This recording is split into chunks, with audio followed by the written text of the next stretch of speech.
네, 지금 시각 8시 23초 지나고 있습니다. 세상을 연다 박찬숙입니다. 저는 프로듀서 노광준입니다. 박찬숙 앵커께서 5일간의 여름 휴가 돌입하셨고요. 다음 주 월요일 이 시간에 여러분께 다시 재충전해서 복귀하실 겁니다. 선거운동 기간 중에 글을 올리고자 할 때 실명을 확인하도록 규정한 공직선거법상 인터넷 실명제 지난주에 헌재에서 합헌 결정이 났다고 합니다. 하지만 이에 대한 논의가 뜨겁습니다.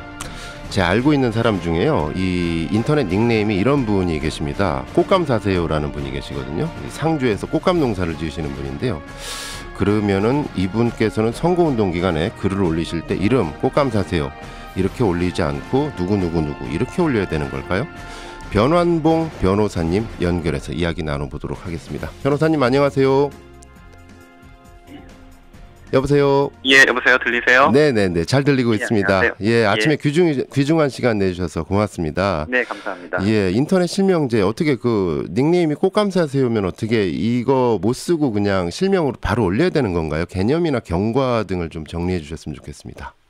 인터넷 실명제라는 것은요, 네네. 그 기존의 인터넷 게시판에서는 익명성을 이용을 해서 네. 그게 상대방에 대해서 모함을 하거나 네. 아니면 허위 사실을 얘기하는 사례들이 워낙 많아서 큰 사회적 문제가 됐었습니다. 네. 그래서 2002년부터 공공기관과 인터넷 포털 사이트에는 댓글을 달기 전에 주민등록번호를 통해서 본인을 인증하도록 하는 것이죠. 네. 그러니까 공공기관이나 인터넷 포털 사이트 꽃감사세요라는 걸 네. 자기네 실명으로 바꾸는 게 아니라 예. 꽃감사세요라는 닉네임으로 그대로 쓰되 댓글을 달기 전에 예. 주민등록번호를 통해서 인증을 하는 겁니다. 네. 다만 이 경우에는 표현의 자유가 지나치게 침해가 될 수 있고 네. 또 주민등록번호를 또 이렇게 유출하다 보니까 개인의 인권도도 침해될 수 있다는 네. 지적이 있어서 예. 2012년도에는 그 인터넷 실명제가 규정됐었던 정보통신망 이용 촉진 및 정보보호 등에 관한 법률에 대해서 예. 위헌이 선고가 됐었습니다. 아, 그렇군요. 그런데 이거 인터넷 실명제가 정보통신망법과 지금 말씀하신 공직선거법 두 네. 군데에서 그 법이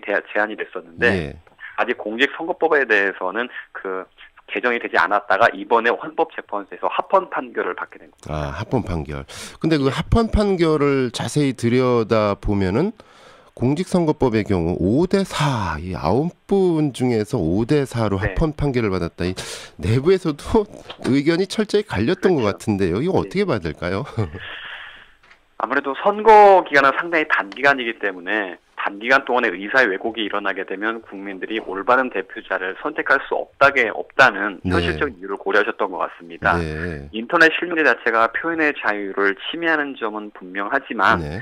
선거 기간에는 단기간 내에 허위의 정보와 또 왜곡 등이 일어날 수가 있고 이것은 막아야 될 이유가 크기 때문에 네. 그 다섯 분의 헌법재판관님께서는 인터넷 실명제를 그 기존에는 위헌이라고 판단했음에도 불구하고 선거 기간 내에는 합헌으로 보는 것이 맞다라고 네. 판단하신 것으로 보여집니다. 예. 그렇다면 위헌 의견을 낸 네 분의 재판관님의 의견은 어떤 걸까요?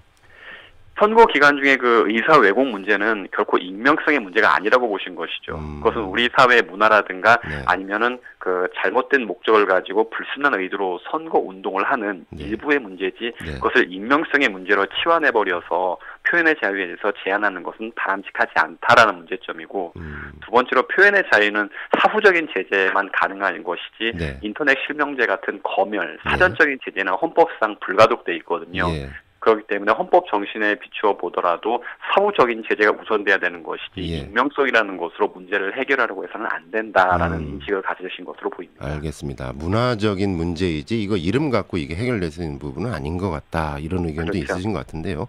네. 법조인으로서 보시기에 이번 헌법재판소의 결정문에서 특히 의미를 갖고 봐야 될 부분이 있다고 하셨는데 어떤 부분일까요? 전반적으로 헌법재판소가 약간 보수적인 경향을 보이지 않았나 싶은 점이 좀 들고요. 네. 분명히 우리 사회가 자유민주주의 국가이기 때문에 자유를 지향해야 되는 점은 맞지만 네. 오히려 헌법재판관들께서는 우리 사회가 그 제시된 자유를 수용하기에는 아직까지도 좀 여러 가지 성숙되지 못한 점이 있기 때문에 네. 지나치게 자유를 선진국처럼 자유를 부여하기보다는 일정한 부분 제한이 필요하지 않겠느냐. 예. 그러한 의식을 가지신 것이 아닌가 싶은 생각이 좀 듭니다. 알겠습니다. 사실 뭐 개인적으로는 저는 헌법재판소의 존재를 그냥 사회책에서만 배웠다가 예전에 대통령 탄핵 사건 때 헌법재판소가 네. 이런 곳이구나 했는데 요즘 보니까 굉장히 중요한 것 같습니다. 네, 그렇습니다.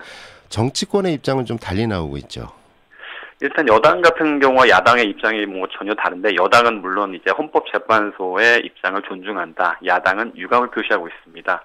아무래도 인터넷상에서는 그 야당을 지지하는 젊은 층들이 좀 더 많기 때문에 네. 이것으로 인해서 각 정파들의 이익에 조금 문제가 있지 않을까. 네. 그런 좀 정치적인 고려를 하고 있지 않나 싶습니다. 네, 알겠습니다. 어쨌든 지금 뭐 합헌 결정이 나왔고 그렇다면은 이제 뭐 내년도 총선 그리고 이후에 어떤 뭐 대통령 선거까지 뭐 선거법 개정이 원활치 않는 한은 그대로 이 공직선거법상 선거운동 기간에는 그냥 자기 이름 실명 확인을 하고 글을 달아야 되겠네요, 변호사님. 새누리당에서도 그렇게 할 것 같지는 않고요. 예. 이미 인터넷 실명제에서는 위헌으로 판결한 전례가 있고 네. 그다음에 새누리당에서도 그 기존의 판례와 약간 모순된다는 점을 알고 있기 때문에 네. 선거법 개정에 대해서는 논의를 충분히 해보겠다라는 입장으로 지금 밝히고 있습니다. 알겠습니다. 그렇다면 선거법 개정 부분에 대해서 어느 정도 진행될지에 대해서 한번 예. 자세하게 알아봐야 될 것 같네요. 네. 그 변호사님 보시기에는 어떤 식으로 개정이 될 것 같습니까? 물론 뭐 예언은 뭐 굉장히 좀 그 위험한 부분이긴 합니다만. 표현의 자유에 대해서 그래도 국민들이 상당히 민감하게 반응을 하고 있고 네. 그다음에 인터넷상에서 야권의 지지가 높다고 하지만 새누리당 입장에서도 이것을 그대로 인터넷 실명제를 유지하기에는 많은 정치적 부담이 있을 것으로 보입니다. 네. 제한적인 선에서는 아마 공직선거법에 대한 개정이 이루어지지 않을까 생각을 해봅니다. 네, 알겠습니다.